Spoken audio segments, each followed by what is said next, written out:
It was 2:17 a.m. when my phone buzzed. Half asleep, I squinted at the screen and froze. The text was from her, my ex-wife. "We need to talk urgently." I stared at the words, a strange mix of dread and disbelief knotting my stomach. A year had passed since the divorce.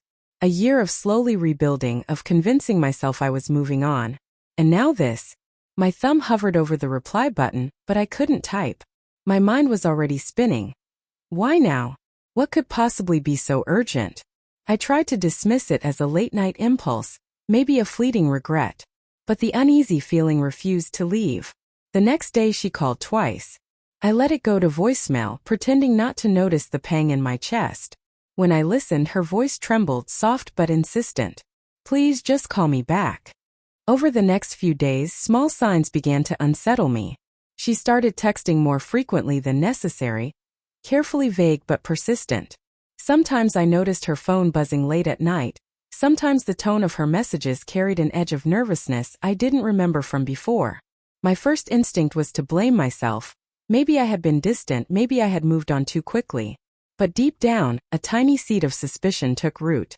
I started recalling details I had ignored during our marriage.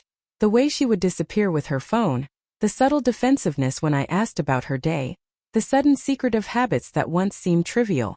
I asked myself, am I imagining this? Overanalyzing?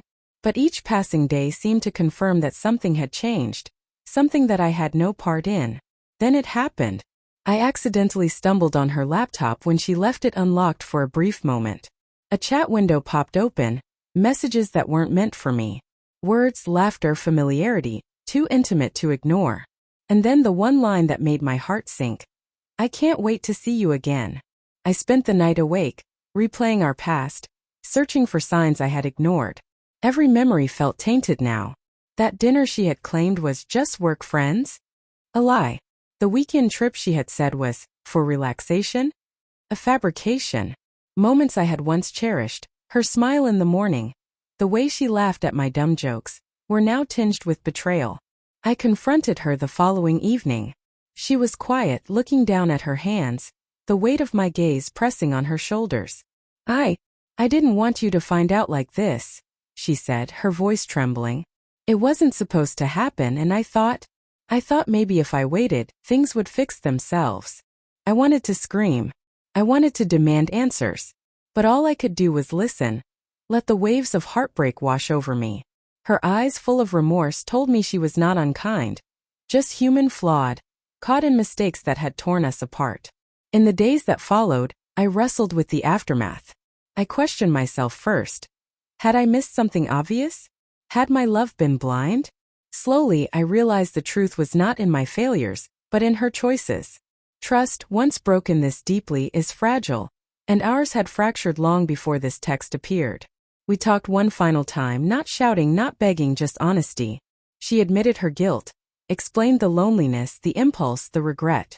I acknowledged her remorse, but I also acknowledged my own need for self-respect. Sometimes love is not enough. Sometimes the right choice is to walk away, even when your heart wants to hold on. The text, "We need to talk urgently," stayed with me. It was the beginning of heartbreak, but also the beginning of clarity. I realized that closure does not come from confrontation or revenge, but from understanding and accepting the truth, no matter how painful. A year later, I still think of her, not with anger but with quiet reflection. I carry the lessons learned.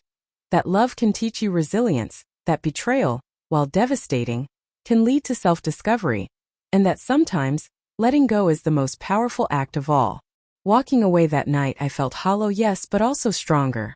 I had lost a partner, but I had regained myself.